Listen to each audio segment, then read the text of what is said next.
All right, you want to tease the first episode? Neener, boo boo, we need you to like, subscribe, and follow This Is True Really News, and have all your friends and family do it too.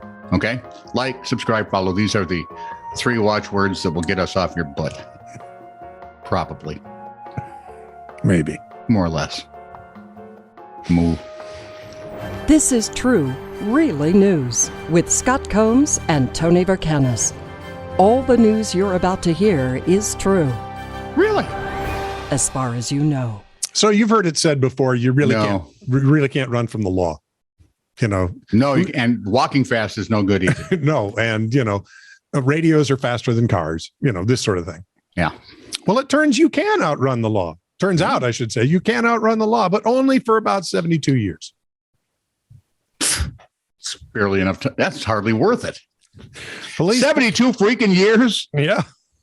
Police pulled over an 84-year-old driver in Bulwell, UK, last week or two, only to discover... Hang on, 84, 72, 12? He was 12? Only to discover he didn't have a valid license. Okay. Ever. Well, Garcon. The retired man, who police said had trouble standing and hearing... Hey, I have the same problems. I do have a valid license, though, officers. Admitted he'd been driving without a license or insurance for the past 12 years old. 72 years. 72 years. He'd never had an accident or caused anyone injury. They were happy for that. I have no idea what's going to happen to this guy. I think they're going to tell him to stop. What are you going to do? Take his birthday away? He's 84 years old. Yeah. What are you going to do? Don't drive anymore. Yeah, stop it. Okay. Take your bleeping test. Yell it louder, though, so he actually hears it. Or in German, so it scares it. That's true. It's a lovely language. So imagine this. In Louisiana, there is something called the Atchafalaya Basin Bridge.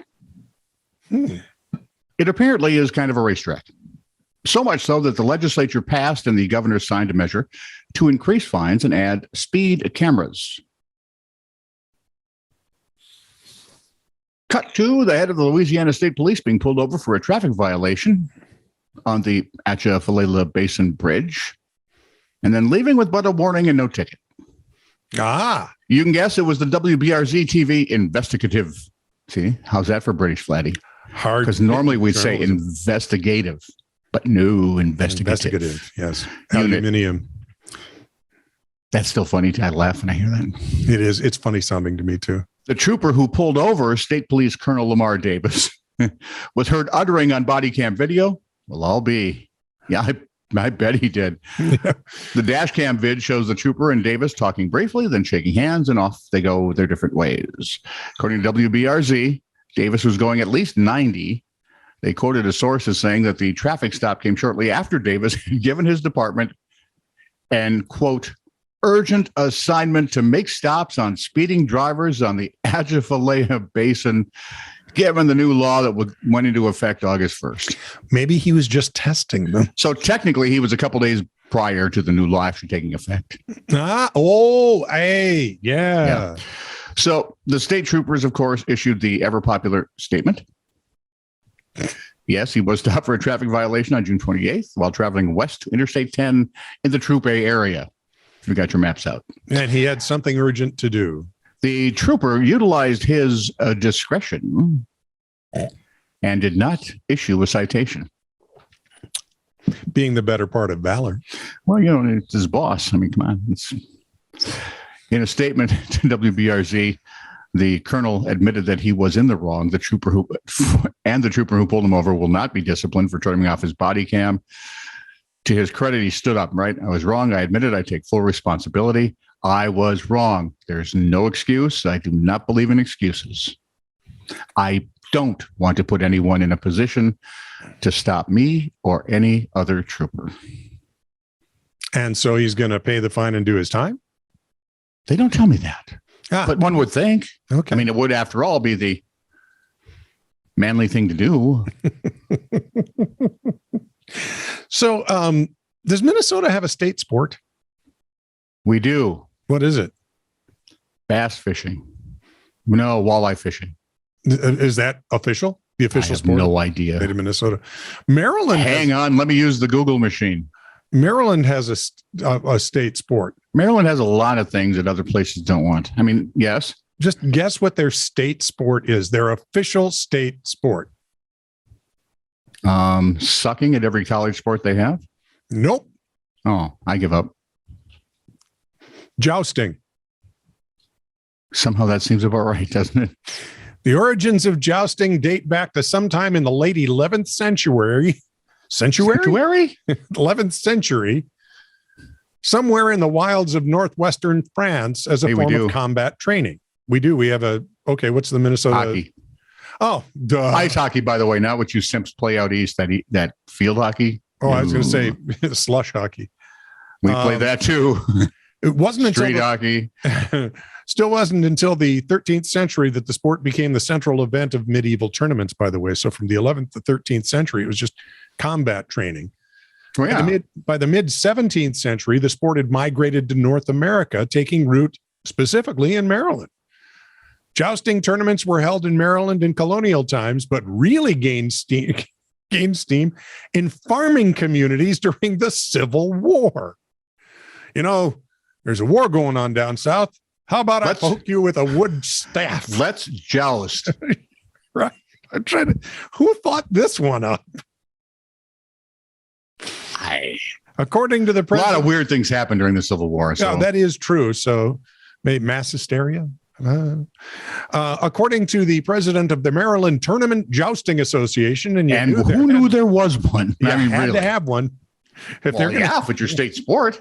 These events became an effective method of fundraising after the war. We're going to sit one of them rebs up on the horse, and we're going to try to stab them with this thing.